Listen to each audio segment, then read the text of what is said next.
Assalamualaikum warahmatullahi wabarakatuh.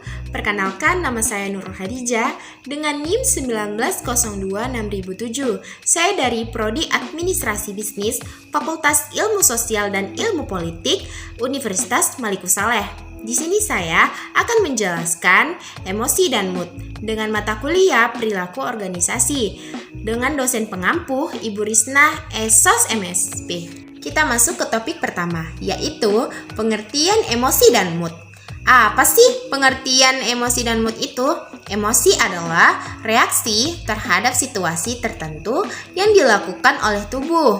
Nah, mood sendiri adalah keadaan emosional yang bersifat sementara.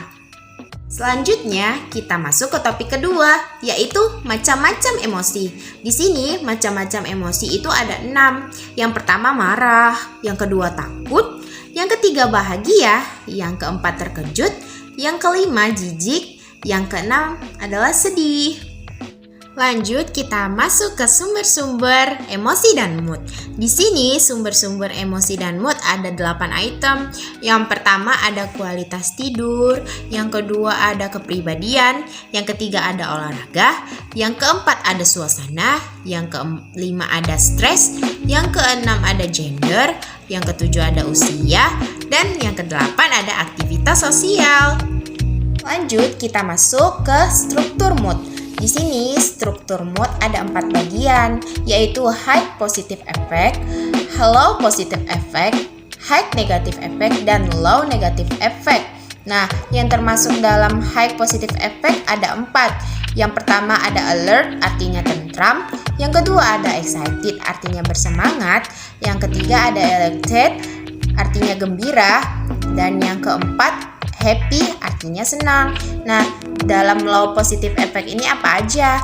Ada 4 juga. Yang pertama ada sad, artinya sedih. Yang kedua ada depressed atau depresi. Yang ketiga bored, artinya bosan. Dan yang keempat ada fatigued, artinya lelah. Nah, di high negative effect ini apa aja sih? Ada 4 juga loh. Yang pertama ada tense, artinya keras. Yang kedua nervous, artinya gugup. Yang ketiga ada stress, artinya stress. Nah, yang keempat ada upset, artinya gundah. Nah, yang terakhir ada love negative effect. Apa aja sih yang ada di love negative effect ini? Yang pertama ada content, artinya puas. Nah, yang kedua ada serene, artinya tenang. Nah, yang ketiga ada relax, artinya santai. Yang keempat ada calm, ada artinya berasa aman. Nah, selanjutnya kita masuk nih ke perbedaan emosi dan mood. Nah, yang pertama, emosi itu disebabkan oleh kejadian yang spesifik. Jikalau mood penyebabnya seringkali umum dan tidak jelas. Nah, yang kedua, emosi itu sangat cepat dalam durasi detik atau menit. Nah, mood itu berakhir lebih lama dari emosi, bisa jam atau per hari loh. Yang ketiga, bersifat spesifik dan banyak di dalam emosi. Nah, mood sendiri sifatnya lebih umum. Nah, yang emosi biasanya disertai oleh ekspresi wajah yang jelas. Dia kalau lagi emosi, nah mood ini biasanya tidak diindikasikan oleh ekspresi wajah yang jelas. Nah, yang terakhir, emosi bersifat berorientasi dalam tindakan saat dia sedang merasa emosi, dan mood ini bersifat kognitif. Kognitif itu sifat yang bisa dicerna atau dia lebih memperhatikan atau bisa menilai sifat itu. Nah, sekarang kita masuk ke aplikasi emosi dan mood.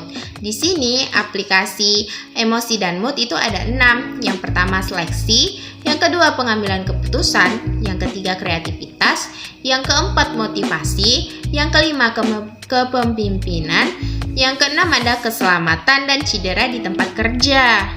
Sekarang kita masuk ke contoh kasus.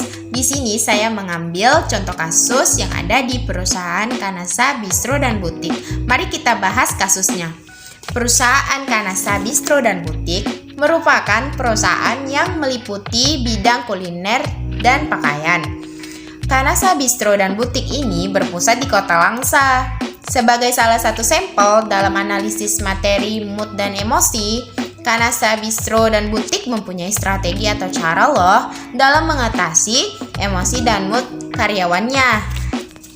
Strateginya apa aja sih? Yang pertama itu membentuk manajer, yang kedua head kitchen and barista, yang ketiga head waiters, yang keempat head butik. Jadi mereka yang berperan dalam mengatasi dan menetralkan mood dan emosi karyawan dalam bekerja. Dengan cara ini cukup efektif untuk karyawan dalam meluapkan atau mengontrol emosi dan mood mereka agar mereka bisa bekerja maksimal dan tidak mengecewakan pelayanan kepada pelanggan.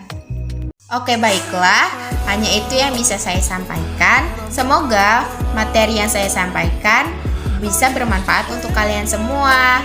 Terima kasih. Assalamualaikum warahmatullahi wabarakatuh.